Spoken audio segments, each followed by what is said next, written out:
Hello students. Bank and SSC CGL. Bank and SSC CGL railway లాంటి exams prepare అవుతున్న వాళ్ళందరికీ కూడా good news. మనం ఎల్టీఎక్స్ క్లాసెస్లో లైఫ్ టైం వ్యాలిడిటీతో వీటన్నిటికీ కూడా కోర్సెస్ అనేవి ఆఫర్ చేస్తున్నాం. We're offering all these courses with life time validity. So what will you get in this course? From basics, everything is covered from basics to advanced level. Basics నుంచి advanced level వరకు డీటెయిల్డ్గా cover చేయడం అనేది జరుగుతుంది. మీకు for example bank exams తీసుకుంటే ప్రతి ఒక్క చాప్టర్ క్వాంట్ తీసుకున్నారనుకోండి, ఒక్క పర్సెంటేజెస్లోనే 15 hours ఆఫ్ కంటెంట్ మీకు ఇవ్వడం జరుగుతుంది. సో దీంట్లో మీకు 200 MCQsని బేసిక్స్తో మొదలుపెట్టి డిఫికల్ట్ లెవెల్ వరకు, లో, మీడియం, డిఫికల్ట్ అని 3 కేటగిరీస్ కింద డివైడ్ చేసి ఒక 200 MCQs మొత్తం సాల్వ్ చేసి మీకు కంటెంట్ ఇవ్వడం అనేది జరుగుతుంది. ఇదంతా కూడా మీకు రికార్డెడ్ మోడ్లో ఇస్తున్నాం. ఎందుకు రికార్డెడ్ మోడ్లో ఇస్తున్నామంటే it gives us an opportunity to give you more and more content. చాలా డీటెయిల్డ్గా చాలా ఎక్కువ క్వశ్చన్స్ సాల్వ్ చేసి మీకు ఇవ్వడానికి మాకు ఇది ఒక ఆస్కారం కల్పిస్తుంది. ఒక సింపుల్ టాపిక్లోనే మీకు 200 క్వశ్చన్స్ అంటే మొత్తం అంతా అన్ని సబ్జెక్ట్స్ అన్ని టాపిక్స్ తీసుకుంటే మీకు 1000-2000+ MCQs అనేవి క్వశ్చన్స్ అనేవి ఇక్కడే మీకు యాప్లోనే సాల్వ్ చేయబడి ఇవ్వబడతాయి, క్వాంట్లోనే. మళ్ళీ అలాగే రీజనింగ్, అలాగే మళ్ళీ ఇంగ్లీష్ మీకు శ్యామ్ సార్ మీకు డైలీ వొకాబులరీ చెప్తున్న ఫ్యాకల్టీ, ఆయనే చెప్తారు, డీటెయిల్డ్గా చెప్తారు. బేసిక్స్ నుంచి మీకు అడ్వాన్స్ లెవెల్ వరకు వస్తారు. ఇంకా అవసరమైతే నేను కూడా మీకు మెయిన్స్ IBPS లేదా SBIPO మెయిన్స్ లెవెల్కి ఏమైనా అవసరమైనప్పుడు నా అవసరం పెడితే నేను కూడా రంగంలోకి వస్తాను. సో ఇంత డీటెయిల్డ్గా మీకు చెప్పడం అనేది జరుగుతుంది. ఫీజు వచ్చేసి బ్యాంక్కి కేవలం 5,000 రూపీస్ మాత్రమే. మీరు అనుకోవచ్చు డౌట్ క్లియరెన్స్ ఎలా సార్ అని. సో డౌట్ క్లియరెన్స్ కోసం వీక్లీ వన్స్ ఎప్పుడైనా మీకు డౌట్స్ ఉంటే ఎవ్రీ వీక్ సాటర్డే రోజు మనం డౌట్ క్లియరెన్స్ సెషన్స్ పెట్టుకుందాం. సో ఆ రోజు మీకు 3 ఫ్యాకల్టీ మెంబర్స్ అందుబాటులోకి వస్తారు. ఎవరికి ఏ డౌట్స్ ఉన్నా కూడా మీరు క్లియర్ చేసుకోవచ్చు. ప్లస్ మీకు క్విజెస్, మీరు జాయిన్ అయిన తర్వాత మీకు టాపిక్ వైజ్ క్విజెస్ కూడా కండక్ట్ చేయడం అనేది జరుగుతుంది. So this is how it is covered. SSC తీసుకునే వాళ్ళు ఎవరైతే ఉంటే వాళ్ళకి ఏంటంటే మీరు ఓన్లీ SSC తీసుకుంటే 7,000 రూపీస్ ఫీజు ఉంటుందమ్మా. సో బ్యాంక్కి ఎలా వస్తాయి, SSCకి మీకు ఎక్స్ట్రా ప్యూర్ మ్యాథ్స్ అలాగే జనరల్ స్టడీస్ అవన్నీ కూడా యాడ్ అవుతాయి. సో రైల్వే తీసుకుంటే మీకు 5,000 రూపీస్ ఉంటుంది. సో రైల్వే వాళ్ళకి ఇంగ్లీష్ అవసరం లేదు కాబట్టి ఇంగ్లీష్ తీసేసి రిమైనింగ్ అంతా కూడా వాళ్ళ సిలబస్ ప్రకారం వస్తుంది. లేదా 3 కలిపి తీసుకుంటాము, బ్యాంకు, SSC, రైల్వే 3 కలిపి తీసుకుంటే మీకు 10,000 rupees fee. Again it comes with life time validity. So job వచ్చేంత వరకు కూడా మీకు కంప్లీట్ యాక్సెస్ అనేది ఉంటుంది. సో నేను మీకు రికమెండ్ చేసేది ఏంటంటే ఈ నెంబర్కి కాల్ చేయండి, ప్రత్యూష మేడంతో మీరు మాట్లాడి మీరు డెమోస్ చూడండి, కంటెంట్ ఎలా ఉంది, ఫ్యాకల్టీ ఎలా చెప్తున్నారని చూడండి. మీకు నచ్చినట్లయితే మాత్రమే జాయిన్ అవ్వండి. Join only if you like the content, otherwise don't join. నేనే చెప్తున్నాను కదా, జాయిన్ అవ్వద్దు. మీకు నచ్చాలి, ఫ్యాకల్టీ నచ్చాలి, చెప్పే విధానం నచ్చాలి, అప్పుడు మాత్రమే మీరు జాయిన్ అవ్వండి. సో మ్యామ్తో అయితే ముందు మాట్లాడి డెమో అనేది చూడండి. She will give you access. ఒక 1-2 hours మీరు డెమో చూస్తే మీకు క్లారిటీ వస్తుంది ఎలాంటి కంటెంట్ ఇస్తారు, ఏం చేస్తారని. సరేనా? దట్స్ అబౌట్ ఇట్ అమ్మా. Take care. స్టార్ట్ చేద్దామా today's editorial? Yes, let's begin today's editorial. మరి ఇవాళ ఎడిటోరియల్ ఏం చెప్తోంది, దేనికి సంబంధించిన ఎడిటోరియల్ ఇది? ఎస్, ఎకానమీకి సంబంధించింది, మానిటరీ పాలసీకి సంబంధించిన ఎడిటోరియల్. మరి టైటిల్ ఏం చెప్తోంది ఇవాళ ఎడిటోరియల్ది? చూడండి ఒకసారి. Belated pivot. Beautifully written title. Belated అనే పదానికి మీనింగ్ ఏంటమ్మా? బిలేటెడ్ విషెస్ అంటాం, అంటే డిలేడ్ అని అర్థం. ఇవాళ బర్త్డే అయితే రేపు వచ్చి ఒకరు విష్ చేస్తారు, విష్ చేసి అయ్యో బిలేటెడ్ బర్త్డే విషెస్ అంటారు, కొంచెం లేట్ అయిపోయాను అని చెప్పడం. ఇక్కడ పివోట్ అనే పదం ఉంది చూడండి. ఈ పివోట్ అనే పదాన్ని మీరు డిక్షనరీలో చూస్తే you will find multiple meanings, చాలా మీనింగ్స్ కనిపిస్తాయి. కానీ కాంటెక్స్చువల్ మీనింగ్ తెలుసుకోవాలి కదా. మీకు ఎప్పుడు చెప్తూ ఉంటాను, ఏం చెప్తున్నాను? Context is the king. ఒక పదానికి ఎన్ని మీనింగ్స్ అయినా ఉండొచ్చు, ఆ సందర్భంలో ఏ మీనింగ్ ఆథర్ వాడాడు అనేది ఇంపార్టెంట్. ఇప్పుడున్న సందర్భంలో ఆథర్ ఏ మీనింగ్ని ఉపయోగించారు? Belated pivot. ఇక్కడ పివట్ అంటే meaning change of direction, change of strategy అనే మీనింగ్ వస్తుంది. Change of strategy or direction. ఎవరు డైరెక్షన్ లేదా స్ట్రాటజీని చేంజ్ చేశారు? ఆర్బీఐ. ఎలా చేంజ్ చేసింది మనం లోపల చూద్దాం. మామూలుగా పివట్కి మల్టిపుల్ మీనింగ్స్. ఒక మీనింగ్ ఏంటంటే the most important point or the central point, it is the pivot of this strategy అంటారు. అంటే entire strategy hinges upon it, దీని మీద ఆధారపడుతుంది, చాలా ఇంపార్టెంట్ ఇది. That is a pivotal moment, most important moment అంటాం. పివటల్ మూమెంట్ అంటే most important moment అని, చాలా ఇంపార్టెంట్ మూమెంట్ అని, ఇలా రకరకాల మీనింగ్స్ ఉంటాయి. అయితే మనకి ఇక్కడేంటి? Change of direction, direction change అవుతుంది. ఆర్బీఐ యొక్క స్ట్రాటజీలో మార్పు వచ్చింది. ఏంట మార్పు అంటే, ఇప్పటివరకు ఆర్బీఐ గ్రోత్ని అకామిడేట్ చేస్తూ వెళ్తుంది. ఇప్పుడు ప్రైస్ స్టెబిలిటీ పైన ఇంపార్టెన్స్ ఇవ్వాలని నిర్ణయం తీసుకుంది. గ్రోత్ వర్సెస్ ప్రైస్ స్టెబిలిటీ, ధరలను అదుపు చేయాలా, గ్రోత్కి సపోర్టివ్గా వెళ్ళాలనే విషయంలో ఒక డిబేట్ నడుస్తూ ఉంది. ఆర్బీఐ ఇప్పటివరకు కూడా గ్రోత్కి సపోర్టివ్గా ఉంటాము అనుకుంటూ వచ్చింది. ఇప్పుడు so there is a change in their strategy or in their direction because of the growing prices of the commodities. prices బాగా పెరిగిపోతున్నాయి. సో ప్రైస్ స్టెబిలిటీ దెబ్బతింటుంది కాబట్టి సో ఫోకస్ అనేది గ్రోత్ నుంచి ప్రైస్ స్టెబిలిటీకి ఇప్పుడు వస్తుందన్నమాట. సో చాలా ఇంపార్టెంట్ ఆస్పెక్ట్ ఇది. మనం చదువుతూ మీకు బేసిక్ కాన్సెప్ట్స్ కూడా కవర్ చేస్తూ ఉంటాను, అటెన్షన్ పే చేయండి. Without kerbing inflation the RBI will not be able to promote sustainable growth. చూడండి, వితౌట్ కర్బింగ్ అన్నారు. కర్బ్ అంటే అర్థం ఏంటి? కంట్రోల్, అదుపు చేయడం. కర్బ్ అంటే మీనింగ్ ఏంటి? కంట్రోల్ లేదా అదుపు చేయడం అని మీనింగ్ అనమాట. దేన్ని?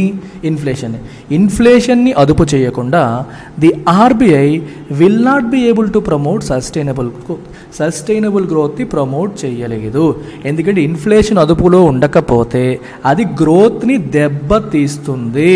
ఇన్ఫ్లేషన్ మనం అదుపు చేయకపోతే అది ఏం చేస్తుంది? గ్రోత్ని దెబ్బతీస్తుంది. మీకు ఒక చిన్న ఎగ్జాంపుల్ చెప్తాను చూడండి. ఇన్ఫ్లేషన్ అంటే అర్థం ఏంటమ్మా? What is the meaning of inflation? Inflation అంటే ధరల పెరుగుదల. Rise in the prices of general rise in the prices of commodities. ఇది మనందరికీ తెలిసిందే. ఇప్పుడు ఒక కారు నువ్వు కొనాలనుకుంటున్నావు. కారు వచ్చేసి లాస్ట్ ఇయర్ 3 lakhs ఉంది, ఈ ఇయర్ 3.1 lakh అయింది అనుకోండి. నువ్వు కొనడం ఆగిపోతావా? అరే లాస్ట్ ఇయర్తో పోస్తే పెరిగిపోయిందని ఆగిపోతావా? ఆగవు, కొంటావు. అంటే ధరలు పెరిగినప్పటికీ కొంచెం పెరిగాయి, పర్లేదు. అలా కాకుండా 3 lakhs ఉన్న కారు కాస్త ఒక్కసారిగా 4 lakhs అయిపోయింది అనుకోండి. వాట్ విల్ హ్యాపెన్ అంటే 33% ఇన్ఫ్లేషన్, విపరీతంగా ధరల పెరుగుదల వచ్చింది. అప్పుడు ఏం చేస్తుంటాం అంటే ఇండివిజువల్ జనరల్గా మనం ఏం చేస్తాం? We will delay or postpone ఏదైనా ఒకటే ఆర్ క్యాన్సల్ పర్చేజింగ్ డెసిషన్స్ని పూర్తిగా క్యాన్సిల్ చేసుకునే అవకాశం ఉంటుంది. సిచ్యువేషన్స్ వస్తాయి. అరే ఎంత పెరిగిపోయిందా, 3 లక్షలు ఉంటే కొందాం అనుకున్నాను, మరీ పెరిగిపోయే రేట్లు, ఇంత రేటు పెట్టి కొందాం అవసరం లేదా, మళ్ళీ తగ్గుతుందిలే ఎప్పుడప్పుడు కొందాంలే. ఇలా మనుషులు వాళ్ళ యొక్క పర్చేజింగ్ డెసిషన్స్ని వాయిదాలు వేసేస్తారు. ఇన్ఫ్లేషన్ ఒక మాదిరిగా ఉంటే పర్లేదు, విపరీతంగా కంట్రోల్ తప్పిందనుకోండి, people will postpone their purchasing decisions. ఎప్పుడైతే వాళ్ళు పర్చేజింగ్ డెసిషన్స్ని పోస్ట్పోన్ చేస్తారో it leads to what? Purchasing decision postpone చేసినప్పుడు దేనికి దారితీస్తుంది? అది రిడక్షన్ ఇన్ డిమాండ్. వస్తువులు మరియు సేవలకి ఉన్న డిమాండ్ అనేది తగ్గిపోతుంది. అంతే కదా, మరి మనుషులందరూ కొనాలనుకుంటేనే కదా డిమాండ్. ఎప్పుడైతే డిమాండ్ అనేది తగ్గుతుందో వస్తువులు మరియు సేవల యొక్క సేల్స్ తగ్గిపోతాయి. సేల్స్ ఎప్పుడైతే తగ్గుతాయో ప్రొడక్షన్ తగ్గుతుంది. అంతే కదా, సేల్స్ అవుతుండే కదా ప్రొడక్షన్ చేస్తారు. మరి ప్రొడక్షన్ తగ్గితే దాని అర్థం ఏంటి? గ్రోత్ తగ్గినట్టే కదా, జీడిపి గ్రోత్ మీద ఇంపాక్ట్ పడినట్టే కదా. మరి జీడిపి అంటే ఏంటి? Total amount of goods and services produced in an year. Total amount of final value of total goods and services produced in an economy in an year. అది మనం GDP అని చెప్పి అంటాం. చూసారు, అర్థమైందా? ఇన్ఫ్లేషన్ ఎప్పుడైతే కంట్రోల్ తప్పుతుందో డిమాండ్ తగ్గిపోతుంది, sales తగ్గిపోతాయి, ప్రొడక్షన్ తగ్గిపోతుంది. అది గ్రోత్ని ఎఫెక్ట్ చేస్తుంది. అందుకే ఇక్కడ ఏం రాశారు చూడండి, ఈ ఇన్ఫ్లేషన్ని కంట్రోల్ చేయకపోతే RBI will not be able to promote sustainable growth sustain అవ్వదు. ఈ రోజు ఉండి రేపు తగ్గిపోయే అవకాశం ఉంటుంది. గ్రోత్ సస్టైన్ అవ్వాలి అంటే, సస్టైనబుల్ గ్రోత్ మనకి కావాలి అంటే ఇన్ఫ్లేషన్ని అదుపు చేయాలి. అది ఇప్పటికీ ఆర్బీఐకి మళ్ళీ వెలిగింది. ఈ గత కొన్ని సంవత్సరాలుగా ఇన్ఫ్లేషన్ని పట్టించుకోకుండా ఓన్లీ గ్రోత్ని సపోర్ట్ చేస్తామనుకుంటూ వెళ్ళింది. అయితే కొన్ని తప్పులు జరిగాయి. అయితే ఇక్కడ ఇంకో విషయాన్ని కూడా మీరు గమనించాలి. ఏంటి ఆర్బీఐ ఏం చేస్తుంది? ఆర్బీఐ తీసుకునే యాక్షన్స్కి, గ్రోత్కి, ప్రైస్ స్టెబిలిటీకి ఏంటి సంబంధం అనే క్వశ్చన్ మీకు రావచ్చు. ఫస్ట్ ఆర్బీఐ యొక్క ఫంక్షన్స్లో మోస్ట్ ఇంపార్టెంట్ ఫంక్షన్ ఏంటి అంటే monetary policy. Monetary policy RBI యొక్క ఇంపార్టెంట్ ఫంక్షన్స్. మానిటరీ పాలసీ అంటే అర్థం ఏంటి?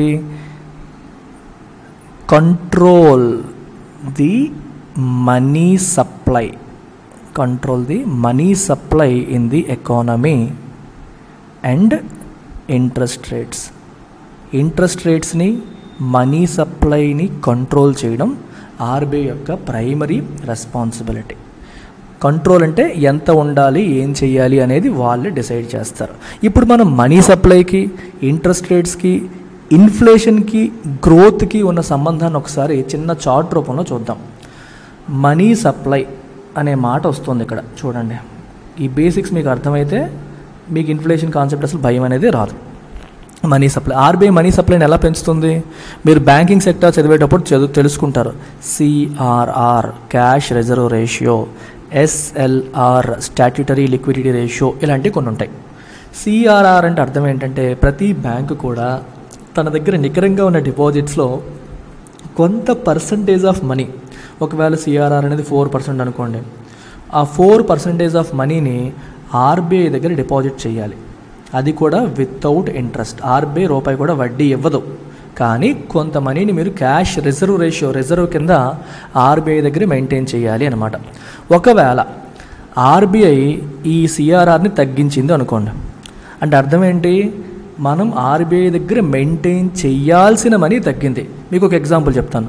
బ్యాంకుల దగ్గర నికరంగా 100 రూపాయల డిపాజిట్లు ఉన్నాయనుకోండి, సిఆర్ఆర్ ఏమో 4% అనుకోండి, సిఆర్ఆర్ ఏమో 4% అనుకోండి. అప్పుడు ఆర్బీఐ దగ్గర ఎంత మెయింటైన్ చేయాలి? 4 రూపాయలు మెయింటైన్ చేయాలి. బ్యాంకుల దగ్గర ఎంత ఉంటుంది? 96 రూపాయలు ఉంటుంది.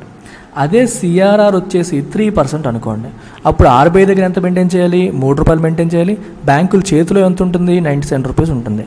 ఇప్పుడు 4% నుంచి 3%కి తగ్గితే బ్యాంకుల చేతిలో ఉన్న మనీ పెరిగినట్టే కదా. 96 రూపాయల నుంచి 97 రూపాయలు అయింది. మరి బ్యాంకుల చేతిలో ఉన్న మనీ పెరిగితే సిస్టంలో మనీ పెరిగినట్టే కదా. వాళ్ళ చేతిలో మనీ ఉంటేనే కదా మనకి లోన్స్ రూపంలో ఇస్తారు బ్యాంకులు. ఎస్, సిఆర్ఆర్ తగ్గినప్పుడు ఏమైందమ్మా? మనీ సప్లై పెరిగింది. అలాగే స్టాట్యూటరీ లిక్విడిటీ రేషియో, ఇది తగ్గినప్పుడు కూడా మనీ సప్లై పెరుగుతుంది. లేదా ఆర్బీఐ కరెన్సీని ప్రింట్ చేసింది అనుకోండి, అప్పుడు కూడా మనీ సప్లై పెరుగుతుంది. ఇలా ఏ ఆస్పెక్ట్స్ తీసుకున్నా మనీ సప్లై పెరుగుతుంది. అయితే మనీ సప్లై పెరగడానికి చూడండి, ఇక్కడ మనీ సప్లై పెరగడానికి, గ్రోత్కి, ఇన్ఫ్లేషన్కి ఉన్న లింకులు ఏంటనే ఒకసారి చూద్దాం. ఫస్ట్ మనీ సప్లై పెరగడానికి ఇన్ఫ్లేషన్ కూడా లింక్ ఏంటో చూద్దాం. ఫస్ట్ థింగ్ వచ్చేసి, ఎప్పుడైనా సరే ఏ ఎకానమీలో అయినా సరే గుడ్స్ అనేవి లేదా సర్వీసెస్ అనేవి దే ఆర్ లిమిటెడ్. అన్లిమిటెడ్గా మనం ప్రొడ్యూస్ చేయలేము కదా. ఇప్పుడు ఫర్ ఎగ్జాంపుల్ కార్లు ఎగ్జాంపుల్గా తీసుకోండి. మారుతి సుజుకి దగ్గర ఒక కార్ ప్లాంట్ ఉంది. దాని యొక్క కెపాసిటీ నెలకు 2000 కార్లు అనుకోండి, సంవత్సరానికి 24,000 కార్లు. అది మన దేశంలో 1,00,000 కార్లకు డిమాండ్ ఉంది కదా అని చెప్పి సడన్గా 1,00,000 కార్లు ప్రొడ్యూస్ చేయగలదా? చేయలేదు. వారు డిమాండ్ పెరిగింది కాబట్టి మెల్లమెల్లగా వాళ్ళు పెంచుకుంటూ వెళ్ళొచ్చు. ఈ 1,00,000కి వచ్చేసరికి నాకు 5,00,000 కార్లు కావాలంటే ఇవ్వగలుగుతారా? ఇవ్వలేరు. అప్పుడు ఏమవుతుంది? ధరలు పెరిగిపోతాయి. మీకు అర్థమైందా? Amount of goods and services అవైలబుల్గా ఉండేవి at any point in time limited, అన్లిమిటెడ్గా ఉండవు. అన్లిమిటెడ్గా ఉండవు కదా. కామన్ సెన్స్తో ఆలోచించండి. మీరు మార్కెట్కి వెళ్ళారమ్మా, మామిడి పళ్ళు వచ్చాయి, మార్కెట్కి వెళ్ళారు, మామిడి పళ్ళు ఈ సంవత్సరం పంట తక్కువ ఉంది, అందరికీ మామిడి పళ్ళు తినాలనిపించింది, వెళ్ళిపోయారు ఒక్కసారి మార్కెట్కి. అందరి చేతుల్లో డబ్బులు ఉన్నాయి, మామిడి పళ్ళు కొనడం కోసం మార్కెట్కి వెళ్ళిపోయారు. కానీ అక్కడ ఆ రోజుకి ఆ మార్కెట్కి వచ్చిన మామిడి పళ్ళే ఒక 100 కేజీలు అంతే. కానీ ఎంతమంది వచ్చారు? 500 కేజీలు కావాలన్నట్టు అంతమంది, 100 ఫ్యామిలీలు ఒక్కొక్కరు, లేదా 500 ఫ్యామిలీలు వచ్చాయి. ఒక్కొక్క ఫ్యామిలీ కేజీ మామిడి పళ్ళు కావాలని వచ్చారు. ఉన్న మామిడి పళ్ళు ఏమో 100 కేజీలు, డిమాండ్ ఏమో 500 కేజీలకి సరిపడా డిమాండ్. అప్పుడు వర్తకుడు ఏం చేస్తాడు? రేటు పెంచుకుంటూ వెళ్తాడు. అర్థమైందా? మీకు మామిడి పళ్ళు ఎగ్జాంపుల్ ఈజీగా అర్థమవుతుంది. ఒక కేజీ 20 రూపాయలు అని చెప్పాడు ఫస్ట్. వాడి దగ్గర 100 కేజీలు ఉన్నాయి, ఒక్కడే అమ్ముతున్నాడు అనుకోండి. 500 ఫ్యామిలీస్ వచ్చాయి కొనడానికి, మనిషికి ఒక కేజీ కావాలని. ఎంతమంది వచ్చరికి వాడు ఏం చేస్తాడు? Limited goods, more money, he will increase the fee. 20 rupees నుంచి 30 రూపీస్కి పెంచేశాడు మామిడి పళ్ళ రేటు. ఈ 500లో ఒక 50 ఫ్యామిలీలు డ్రాప్ అయిపోయాయి. సో 450 ఇంకా ఉన్నాయి. అరే ఇంకా ఉన్నారు, 40 రూపీస్ చేశాడు. ఇంకో 50 మంది అవుట్, 50 రూపీస్ చేశాడు. ఇంకో 100 మంది అవుట్, 60 రూపీస్ చేశాడు. ఇంకో 100 మంది అవుట్. చివరికి 200 ఫ్యామిలీలు వచ్చేసాయి అనుకోండి. 80 రూపీస్ చేశాడు. అప్పుడు 100 ఫ్యామిలీలే మిగిలాయి. వీళ్ళు ఒక్కొక్కరు 80 అయినా పర్లేదని చెప్పి వీళ్ళు కొనుక్కొని వెళ్ళిపోయారు. అంటే మీకు ఏమవుతుంది?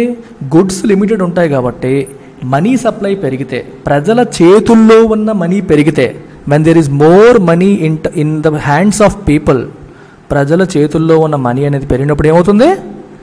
అది డిమాండ్ని పెంచేస్తుంది, వస్తువులకు ఉన్న డిమాండ్ని పెంచేస్తుంది. డిమాండ్ పెంచడం వల్ల గుడ్స్ ఏమో లిమిటెడ్, సప్లై లిమిటెడ్, డిమాండ్ పెరిగిపోతుంది. దానివల్ల ధరలు పెరుగుతాయి. సో ఇన్ఫ్లేషన్కి దారితీస్తుంది. అర్థమైందా? సార్ ఎక్కడో బ్యాంకుల చేతుల్లో డబ్బులు ఉంటే మన చేతుల్లోకి ఎలా వస్తాయి? మీకు మైండ్లో ఈ క్వశ్చన్ ఉంటుంది. బ్యాంకుల చేతుల్లో మనీ ఉంటే బ్యాంక్ ఏం చేస్తుంది? దాచుకుంటుందా? లోన్లు ఇస్తుంది. ఏ రకంగా లోన్లు ఇస్తుంది? ఎక్కువ అన్ని బ్యాంకుల దగ్గర డబ్బులు ఎక్కువైపోయాయి అనుకోండి, బ్యాంకులు ఒకరితో ఒకరు పోటీ పడిపోయి లోన్లు ఇచ్చేస్తారు. పోటీ పడిపోయి అంటే వడ్డీ రేట్లు తగ్గించేస్తారు. ఇంట్రెస్ట్ రేట్ తక్కువైనా పర్లేదు, క్యాష్ అలాగే బ్యాంకులో ఉంటే వాళ్ళకి వేస్ట్. సో లోన్లు ఇవ్వడం మొదలు పెడతారు. ఇప్పుడు ఒక బైక్ కొనాలని నువ్వు అనుకున్నావు. మామిడి పళ్ళు ఎగ్జాంపుల్ మీకు అర్థం కావడం కోసం చెప్పాను, బట్ రియల్ లైఫ్లో చూడండి. నువ్వు ఒక బైక్ కొనాలని అనుకున్నావు. బైక్ మీదేమో 15% ఇంట్రెస్ట్ ఉంది. డౌన్ పేమెంట్ 10% కడితే చాలు, 15% ఇంట్రెస్ట్ ఉంది. కానీ బ్యాంక్ వాడు ఒకరితో ఒకరు పోటీ పడి నేను 8% ఇంట్రెస్ట్కి మీకు ఇచ్చేస్తానని చెప్పి వచ్చాడు అనుకో. మీరు ఏమనుకుంటారు? మీకు ఈఎంఐ తగ్గిపోయింది. బైక్ కొనాలని ఆలోచన ఉన్నా అంత ఈఎంఐ కట్టలేనని ముందు ఆగిపోయేవాడు కూడా ఇప్పుడు ఏం చేస్తావు? కొనాలని చెప్పి వెళ్ళిపోతావు. బ్యాంక్ వెళ్ళి నేను ఈఎంఐ కట్టేస్తాను అంటే ఇంట్రెస్ట్ లేనివాడు కూడా ఈరోజు బైక్ కొనడం మొదలెడతాడు. సో ఈ రకంగా బ్యాంక్ చేతిలో ఉన్న మనీ నీ చేతిలోకి వచ్చింది, లోన్ రూపంలో వచ్చింది. నీ చేతిలో బ్యాంక్ ఇచ్చిన లోన్ వేసుకుని నువ్వు బైక్ కొనడానికి వెళ్ళిపోయావు. ఇలా మీకు అర్థమైందా? ఈ రకంగా మనీ సప్లై పెరిగినప్పుడు ప్రజల చేతుల్లోకి ఏదో రకంగా మనీ చేరుతుంది. చేరిన మనీ కాస్త it will chase goods and services, and ఎక్కువ మనీ తక్కువ గుడ్స్ అండ్ సర్వీసెస్ని చేజ్ చేసినప్పుడు వాటి యొక్క ధరల పెరుగుదలకు అది దారి తీస్తుంది. It leads to inflation. అర్థమైందా? ఎస్. మరి మనీ సప్లై వల్ల మామూలుగా గ్రోత్ కూడా ఉంటుంది అంటారు. గ్రోత్ ఏ రకంగా ఉంటుందో కూడా చూద్దాం. ఇప్పుడు ఒక ఇండస్ట్రీ ఉంది. This is an industry. ఇండస్ట్రీకి ఏం కావాలి? గ్రో అవ్వాలంటే లోన్ కావాలి. లోను ఎలా ఉంటే ఇండస్ట్రీకి కంఫర్టబుల్గా ఉంటుంది? లో ఇంట్రెస్ట్ రేట్. తక్కువ ఇంట్రెస్ట్ రేట్కి వస్తే కంఫర్టబుల్. మనీ సప్లై ఎక్కువగా ఉన్నప్పుడు ఏమవుతుంది? బ్యాంకులు ఒకరితో ఒకరు పోటీ పడతారు. ప్లస్ జనరల్గా ఎక్కువ మనీ సప్లై ఉన్నప్పుడు ఇంట్రెస్ట్ రేట్స్ కూడా తక్కువ ఉంటాయి. సో అది ఇండస్ట్రీకి చాలా ప్లస్ అనమాట. తక్కువ వడ్డీకి లోన్లు వస్తాయి కాబట్టి ఇండస్ట్రీ ఏం చేస్తుంది? న్యూ బ్రాంచెస్ స్టార్ట్ చేస్తుంది, కొత్త ప్లాంట్స్ పెడుతుంది, ఎక్స్పాన్షన్ ప్లాన్ చేసుకుంటుంది. ఎందుకని? తక్కువ వడ్డీకి లోన్లు వస్తున్నాయి కాబట్టి. సో మనీ సప్లై ఎక్కువ ఉంటే గ్రోత్కి సపోర్టివ్గా ఉంటుంది, అలాగే ఇన్ఫ్లేషన్ కూడా పెరిగిపోతుంది. సమస్య ఏంటి అంటే గ్రోత్కి సపోర్టివ్గా ఉంటుందన్న పాయింట్ మంచిదే, కానీ ఇన్ఫ్లేషన్కి దారితీస్తుందనే పాయింట్ చెడ్డది. సో ఆర్బీఐకి ఇప్పుడు కత్తి మీద సామన్నమాట. గ్రోత్ కోసం ఆలోచించి ఎక్కువ మనీ సప్లై మెయింటైన్ చేసి తక్కువ వడ్డీ రేట్లు మెయింటైన్ చేసింది అనుకోండి, అది దేనికి దారితీస్తుంది? ఇన్ఫ్లేషన్కి దారితీస్తుంది. ఇన్ఫ్లేషన్ని కంట్రోల్ చేయాలని చెప్పి మనీ సప్లై తగ్గించింది అనుకోండి, అది గ్రోత్ని దెబ్బతీసేస్తుంది. సో గ్రోత్ మీద దృష్టి పెట్టాలా, ఇన్ఫ్లేషన్ మీద దృష్టి పెట్టాలనేది ఆర్బీఐకి ఉండే ఒక కత్తి మీద సాము. సో కన్వెన్షనల్ విజ్డమ్ ఏం చెప్తుందంటే ఫస్ట్ ఇన్ఫ్లేషన్ అనేది కంట్రోల్లో ఉండాలి. ఇన్ఫ్లేషన్ ఇష్టం వచ్చినట్టు వదిలేయకూడదు. It has to be in control. దానికోసం ఏం చెప్పారు? ఆర్బీఐకి 2 నుంచి 6% మెయింటైన్ చేయాలి, అంతకంటే 6% పెంచకూడదు ఇన్ఫ్లేషన్ అని చెప్పి government of India, reserve bank of ఇండియాకి ఒక మ్యాండేట్ ఇచ్చింది. You have to maintain inflation in the range of 2 to 6%. అది హెల్దీ. 6% మించిపోయింది అనుకోండి, 6% మించిపోతే ఏమవుతుందంటే పెరిగిన ధరలు ఏం చేస్తాయి? డిమాండ్ ఎఫెక్ట్ చేస్తాయి, డిమాండ్ తగ్గిపోతుంది. ఇక్కడ నీకు తక్కువ లోన్ వచ్చింది, ప్రొడక్షన్ పెంచేసుకున్నావు, బాగానే ఉంది. నువ్వు ప్రొడక్షన్ పెంచితే ఏం లాభం? వస్తువులు డిమాండ్ తగ్గిపోయింది. డిమాండ్ తగ్గిపోతే సేల్స్ తగ్గిపోయాయి. సేల్స్ తగ్గిపోతే ఉన్న ప్రొడక్షనే తగ్గించుకునే పరిస్థితి వస్తుంది. తక్కువ వడ్డీకి వచ్చింది కదా అని చెప్పి నేను బిజినెస్ పెట్టేస్తానా డిమాండ్ లేకపోతే? అర్థమైందా మీకు? తక్కువ వడ్డీకి లోన్లు వస్తున్నాయి, ఒప్పుకుంటా. డిమాండ్ దానివల్ల గ్రోత్ వచ్చేస్తుంది. ఎప్పుడు? When there is demand. అదే ప్రాసెస్లో మనం డిమాండ్ తగలెట్టేసుకుంటే ఈ డిమాండ్ తగిలిపోతే నువ్వు కొత్త బిజినెస్ పెట్టి ఎక్స్పాన్షన్ చేసి ఏం పీక్కోవడానికి ఉండదు.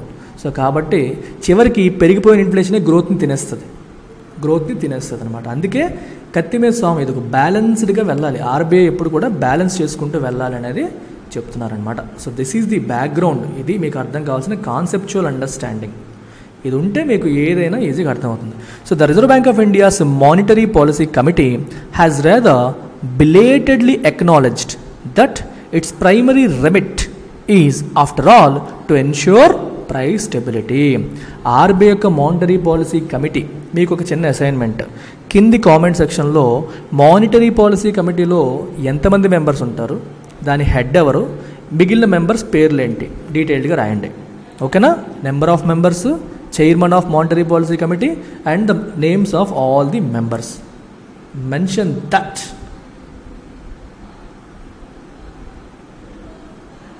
Mention that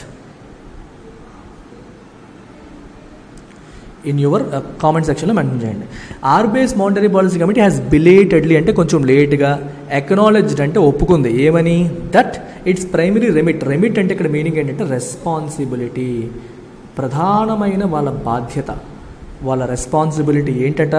is to ensure price stability. Price స్టెబిలిటీని ఎన్ష్యూర్ చేయడం, ప్రైసెస్ చెయ్యి దాటిపోకుండా ఉండడం, ధరలు విపరీతంగా పెరిగిపోకుండా ఉండడం, అది దాని యొక్క ప్రైమరీ రెస్పాన్సిబిలిటీ అని చెప్పి ఆర్బీఐ ఫైనల్గా కొంచెం లేట్ అయినా సరే యాక్సెప్ట్ చేసింది.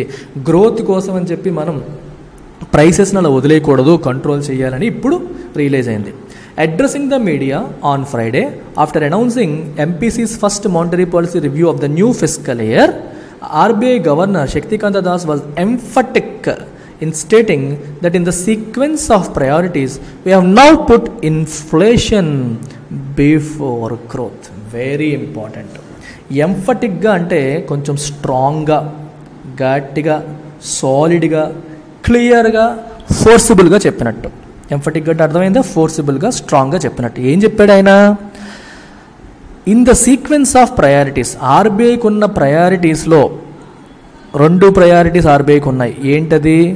Price stability and growth. ఇప్పటి వరకు గ్రోత్ని ప్రయారిటైజ్ చేసి ప్రైస్ స్టెబిలిటీని పక్కన పెట్టారు. ఇప్పుడు ప్రైస్ స్టెబిలిటీకి ఫస్ట్ ప్రయారిటీ ఇస్తున్నారు, గ్రోత్కి సెకండ్ ప్రయారిటీ ఇవ్వాలని నిర్ణయించుకున్నారు. ఎవరు? Reserve bank of India monetary policy committee. అది ఆయన ఎప్పుడు చెప్పారంట? ఈ ఫైనాన్షియల్ ఇయర్, ఈ ఫిస్కల్ ఇయర్ యొక్క ఫస్ట్ మానిటరీ పాలసీ రివ్యూ మనకి అయ్యింది ఏప్రిల్లో. అది అవ్వంగానే ఆయన స్ట్రాంగ్గా ఈ మాట చెప్పారు. ఇప్పుడు గ్రోత్ కంటే మేము ఇన్ఫ్లేషన్ మీద దృష్టి పెడతాం. ఇన్ఫ్లేషన్ మీద దృష్టి పెడతామంటే ఏమవుతుంది? మనీ సప్లై ఏమవుతుంది? థింక్ చేయాలి వెంటనే. మనీ సప్లై తగ్గుతూ ఉంటుంది. మనీ సప్లైని తగ్గించడం మొదలు పెడతారనమాట. More than 3 years after it prioritised growth over price stability, right? In February 2019 and well before the onset of COVID-19 pandemic. COVID-19 రాక ముందు నుంచి ఇదే పనిలో ఉన్నారు. గ్రోత్ని పక్కన, మనకి ప్రైస్ స్టెబిలిటీని పక్కన పెట్టి గ్రోత్ కావాలని చెప్పి పరిగెట్టడం మొదలు పెట్టారు. 2019 నుంచే మొదలు పెట్టేశారు. The RBI has pivoted back to putting the horse before the cart. Pivoted back అంటే చేంజ్ డైరెక్షన్. ఇందాక చెప్పాను పివోట్ అనేది నౌన్గా చూసాం, ఇక్కడ వెబ్గా. డైరెక్షన్ని చేంజ్ చేసింది, స్ట్రాటజీని చేంజ్ చేసింది. To putting the horse before the cart. చూడండి, ఇది ఒక మంచి ఇడియం అనమాట. మీకు ఎన్ని నేర్చేసుకుంటారో ఒకేసారి. Lucky fellows. నేను చదువుకునేటప్పుడు ఎవరు చెప్పలేదమ్మా ఇలాగా. Put horse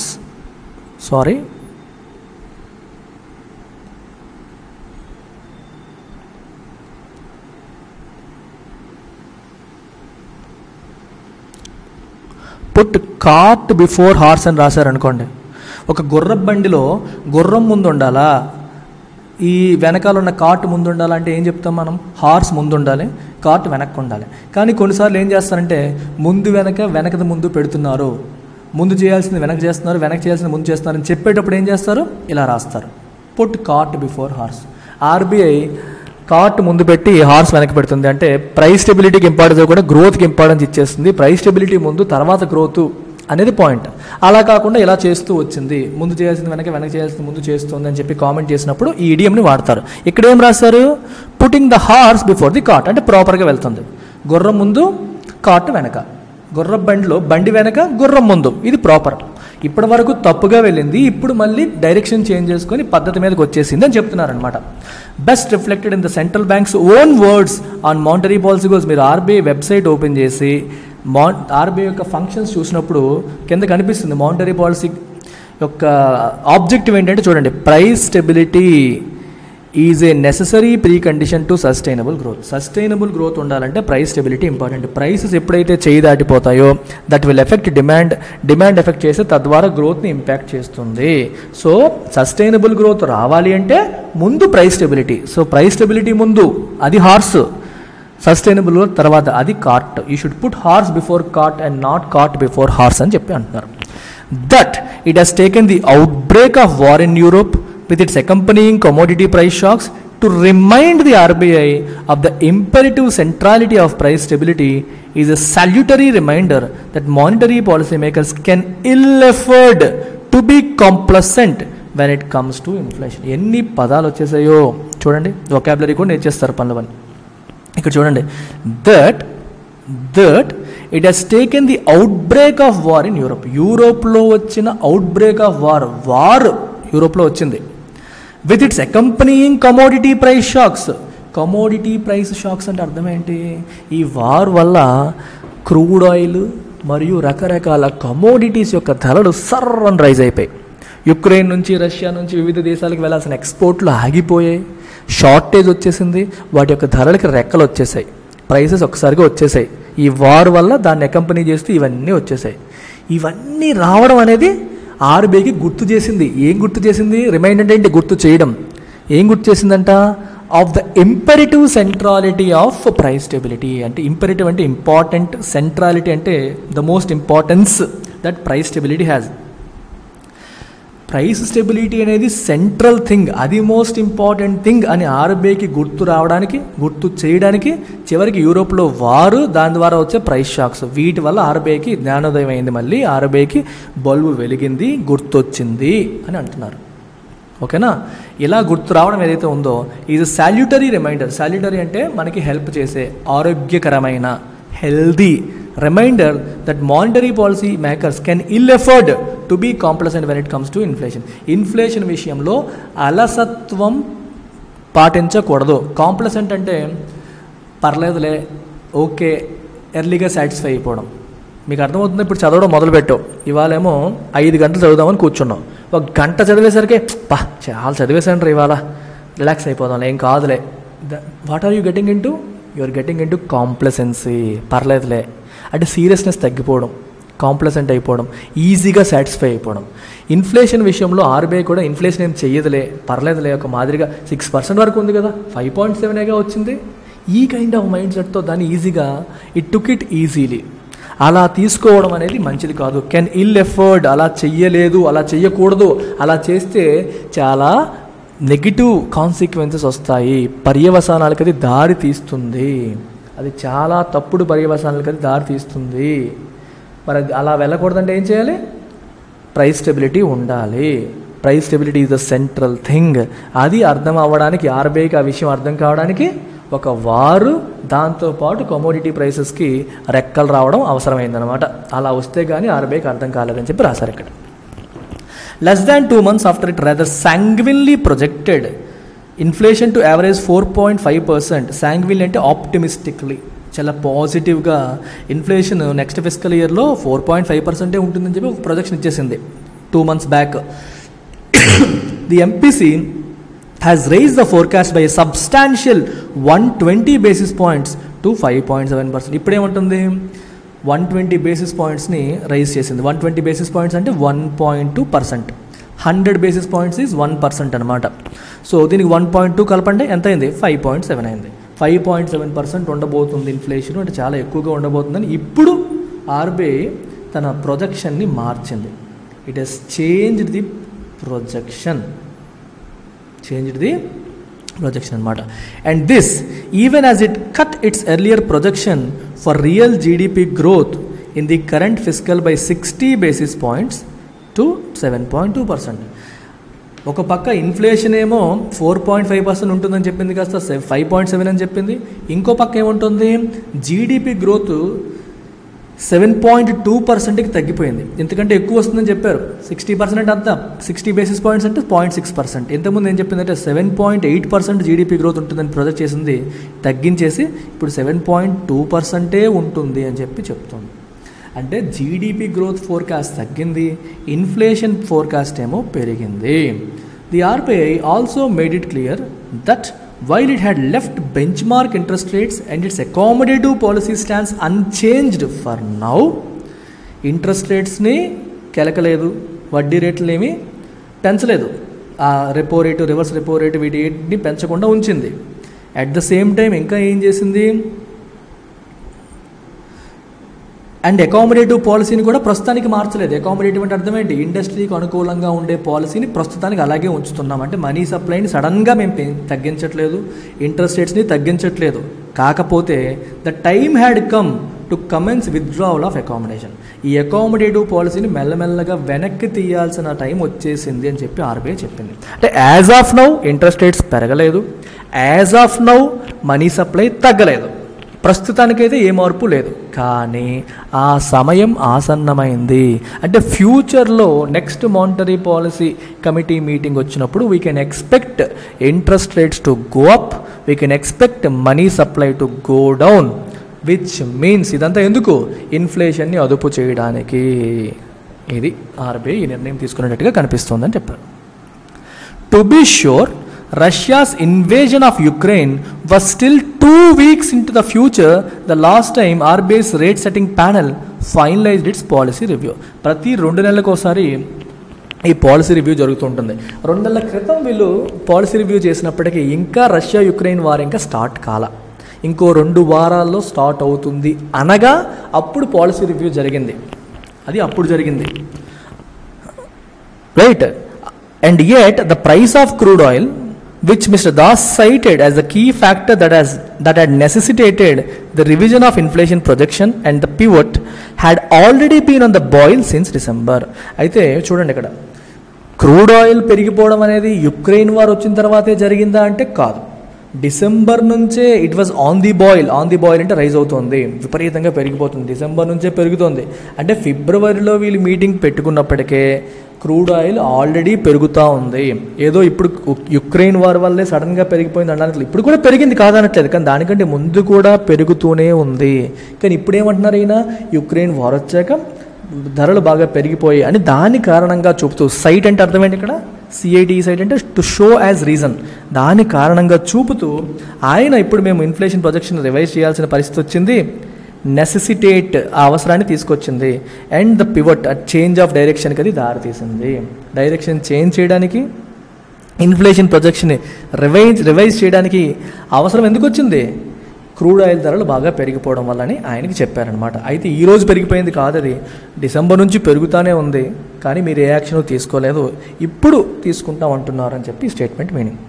in fact the lone dissenter on the MPC on the issue of policy stance in February, Jayant Verma had stressed the need to look ahead at the likely state of economy at least 3 to 4 quarters later and shift to a neutral stance given that monetary policy acts with a lag. ఇప్పుడు monetary policy కమిటీలో 6 members ఉంటే ఒక ఆయన జయంత్ వర్మ, వీళ్ళు voting వేసుకుంటారు, ఏం చేద్దాం, accommodative stance maintain చేద్దామా, న్యూట్రల్ స్టాన్స్కి వచ్చేద్దామా అని. ఆయనేమో వాళ్ళందరూ అకామిడేటివ్ స్టాన్స్, అకామిడేటివ్ అంటే ఇండస్ట్రీకి అనుకూలంగా ఉందామని వాళ్ళు చెప్పినప్పటికీ ఈయన మాత్రం డిసెంట్ చేశారు. డిసెంట్ అంటే విభేదించడం.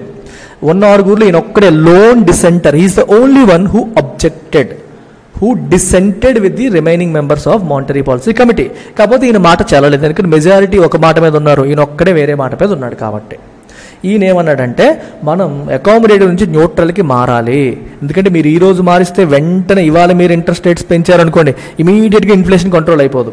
ఈ రోజు మీరు మనీ సప్లై తగ్గించారనుకోండి ఇమీడియట్గా ఇన్ఫ్లేషన్ దారిలోకి రాదు. ఇట్ టేక్స్ కనీసం 3 to 4 quarters పడుతుంది, టైం పడుతుంది. మానిటరీ పాలసీ డెసిషన్స్ ఇమీడియట్గా మనం తీసుకున్నా దాని ఇంపాక్ట్ పడడానికి టైం పడుతుంది. కాబట్టి మనం ఇప్పుడే స్టార్ట్ చేద్దాము, ఒక 3-4 quarters తర్వాత ఏమేమి ఎక్స్పెక్ట్ చేస్తున్నామో ఈ రోజే స్టార్ట్ చేయాలని చెప్పి ఆయన అప్పుడే అన్నారు. So there is a need to look ahead అని చెప్పి ఆయన అనడం జరిగింది.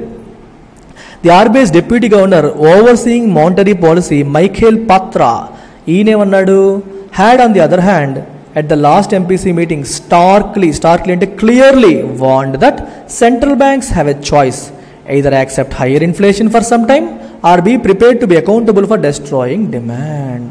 మైకేల్ పత్ర క్లియర్గా ఒక మాట చెప్పారు. ఏం చెప్పారంటే central banks across the world, మన ఇండియాలో RBI, they have a choice, వాళ్ళకు ఒక చాయిస్ ఉంది. ఏంటిది? Either accept higher inflation for some time, కొంత ఇన్ఫ్లేషన్ ఎక్కువ ఉన్నా దాన్ని యాక్సెప్ట్ చేయడం, లేదా be prepared to be accountable for destroying demand. ఎప్పుడైతే మీకు చూడండి ఇక్కడ be prepared to be accountable, డిమాండ్ని డెస్ట్రాయ్ చేసినందుకు అకౌంటబుల్గా ఉండాలి. ఏదన్నా చేయాలి, ఇదన్నా చేయాలి. మీకు ఈ రెండిట్లో ఏం చేస్తారో ఆలోచించుకోండి. అర్థమవుతుంది? అకౌంటబుల్ అంటే అర్థం ఏంటి? బాధ్యత వహించడం, జవాబుదారీగా ఉండడం. మీ వల్ల డిమాండ్ డిస్ట్రాయ్ అయితే దానికి మీరు బాధ్యత వహించాలి, లేదా కొంచెం ఇన్ఫ్లేషన్ ఎక్కువ ఉన్నా సరే కొంతకాలం యాక్సెప్ట్ చేయాలి అని చెప్పి ఆయన చెప్పడం జరిగింది. With the RBI's own quarterly projections for inflation now precising అంటే predicting the possibility of a policy failure. Precise అంటే జనరల్గా ప్రిడిక్ట్ సంథింగ్ అన్ప్లెజెంట్, మంచిది కాదు, పాజిటివ్ కాదు, నెగిటివ్ ప్రిడిక్ట్ చేయడానికి ప్రిసైజ్ అనే పదం వాడతారు. Precising the possibility of a policy failure by way of 3 consecutive quarters of inflation above 6% upper bound, policymakers have clearly realized any further delay in changing tack would risk leaving the economy with neither growth nor price stability. చూసారా ఇక్కడ ఏం రాశారు? With the RBI's own quarterly projections, వాళ్ళ quarterly annual రిపోర్ట్లు ఇస్తుంటారు. ఆ రిపోర్ట్లో projections ఇస్తారు.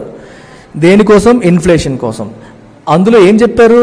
There is a possibility of policy failure, monetary policy failure possibility కనిపిస్తుంది. ఎప్పుడు?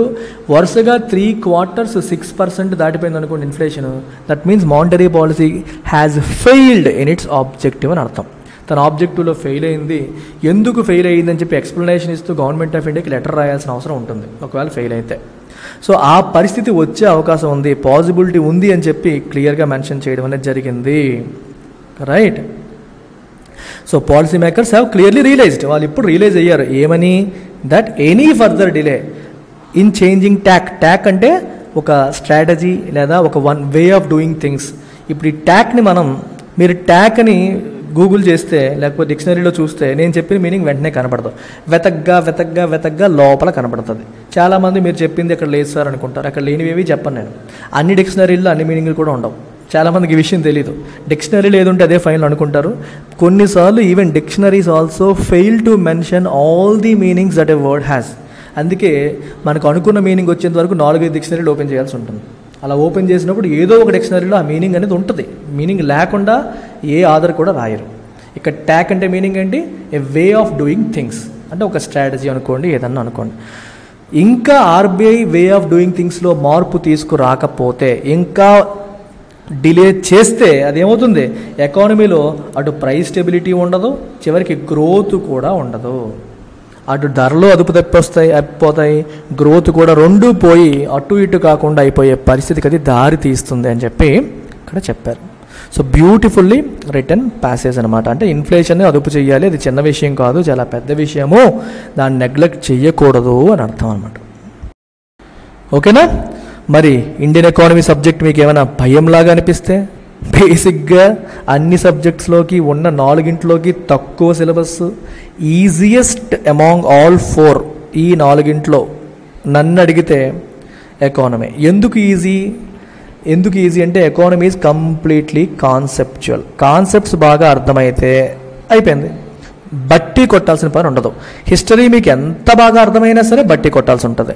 పాలిటీ ఎంత బాగా అర్థమైనా సరే కొంతలో కొంత అయినా సరే మీరు ఆర్టికల్స్ కొని గుర్తుపెట్టుకోవాలి.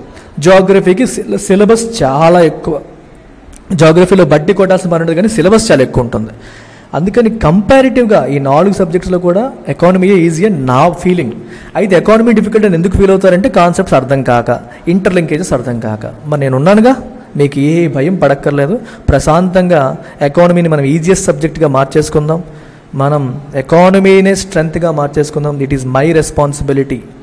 ఎంత ఫీజు కట్టాలి సార్? కేవలం 5,000 కట్టండి. సార్ ఎకానమీ మీకు ఆల్రెడీ కంఫర్టబుల్ అయిపోయాం, but I want history, yes. I want polity, yes. Geography, మీకు ఏది కావాలన్నా కేవలం 5,000 పే చేసి జాయిన్ అయ్యే గోల్డెన్ ఆపర్చునిటీ మాకు కనిపిస్తుంది. కాంటాక్ట్ నెంబర్ ఇక్కడ ఉంది, కాల్ చేయండి మేడంకి, జాయిన్ అయిపోండి.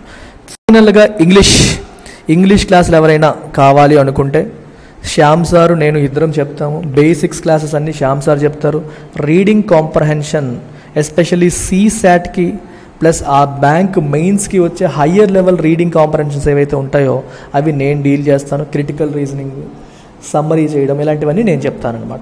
సో ఎంత ఫీజు? కేవలం 2000 మాత్రమే.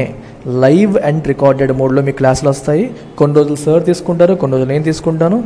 ఫీజు మీరు కట్టాల్సింది కేవలం 2000. ఇది కాంటాక్ట్ చేయాల్సిన నెంబర్. దట్స్ అబౌట్ ఇట్ అమ్మా. Take care, bye.